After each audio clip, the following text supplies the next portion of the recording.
ಇನ್ನು ಪ್ರಯಾಗ್ರಾಜ್ ಕಾಲ್ತುಳಿತದಲ್ಲಿ ಬೆಳಗಾವಿ ದಂಪತಿಗೆ ಗಾಯವಾಗಿದೆ.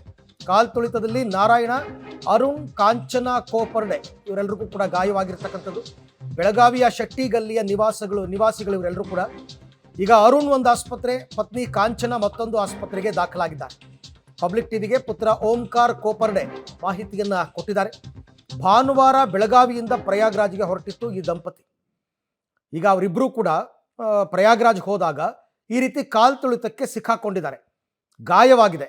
ಅವರಿಬ್ಬರನ್ನು ಕೂಡ ಬೇರೆ ಬೇರೆ ಆಸ್ಪತ್ರೆ, ಸೆಕ್ಟರ್ 2ನಲ್ಲಿ ಆಸ್ಪತ್ರೆಗಳನ್ನು ನಿರ್ಮಾಣ ಮಾಡಿದ್ದಾರೆ. ಆ ಆಸ್ಪತ್ರೆಗಳಲ್ಲಿ ಬೇರೆ ಬೇರೆ ಆಸ್ಪತ್ರೆಗಳಲ್ಲಿ ಇಬ್ಬರು ಕೂಡ ಟ್ರೀಟ್ಮೆಂಟ್ ತಗೋತಾ ಇದ್ದಾರೆ ಅಂತಕ್ಕಂಥದ್ದು ಅವರ ಪುತ್ರನಿಗೆ ಸಿಕ್ಕಿರ್ತಕ್ಕಂಥ ಮಾಹಿತಿ. ಹೋಗ್ಯಾರ್ರಿ ಅವ್ರ ಯಾರು ಮನೆಯಿಂದ? ನಮ್ಮ ಮನೆಯಾಗಿಂದ ಪಪ್ಪಾರ ಮತ್ತು ಮಮ್ಮಿರು ಹೋಗ್ಯಾರ್ರಿ. ಇಬ್ಬರು ಜನ, ಅರುಣ ಮತ್ತು ಕಾಂಚನ್ ಅಂತ. ಓಕೆ, ಇಲ್ಲಿ ಪ್ರಯಾಗ್ರಾಜ್ ಇದ್ದಾರೆ. ಹೌದ್ರಿ. ಬೆಳಿಗ್ಗೆ ಫೋನ್ ಮಾಡಿದ್ರ? ಹಾಂ, ಈಗ ಮಾಡಿದ್ದು. ಏನು ಹೇಳಿದ್ರು? ಏನಿಲ್ಲ, ಆರಾಮದಾರ ಅಂತ ಎಲ್ಲರೂ ಅಷ್ಟಂತ ಅಂದಾರ. ಯಾವಾಗ ಏನು ಕಾಲ್ ತುಳಿತ ಯಾವಾಗ ಏನಂತ ಅದು ಎಕ್ಸಾಕ್ಟ್ ಟೈಮಿಂಗ್ ಏನು ಗೊತ್ತಿಲ್ಲ, ಒಟ್ಟು ರಾತ್ರಿ ಆಗೈತಂತ. ನೀವು ಮಾತಾಡಿದ್ರಿ ಪಾಪ? ಮಾತಾಡಿದ್ವಿ. ಯಾವಾಗ ಮಾತಾಡಿದ್ರಿ? ಈಗ ಒಂದು ಹಾಫ್ ಆನ್ ಅವರ್ ಮೊದಲು ಮಾತಾಡಿದ್ವಿ. ಏನಂದ್ರು? ನಮಗೇನಂತ? ಏನಿಲ್ಲ, ಈಗ ಅವರು ಇನ್ನೊಂದು ಹಾಸ್ಪಿಟಲ್ದಿಂದ ಇನ್ನೊಂದು ಬೇರೆ ಹಾಸ್ಪಿಟಲಿಗೆ ಹೋಗ್ತಾರೆ. ಒಂದು ಸ್ವಲ್ಪ ಅಲ್ಲಿ ಹೋದ್ಕೂಲೆ ಅಪ್ಡೇಟ್ ಮಾಡ್ತೇನೆ. ಎಷ್ಟು ಜನ ಹೋಗಿದ್ದಾರೆ ಇಲ್ಲಿಂದ?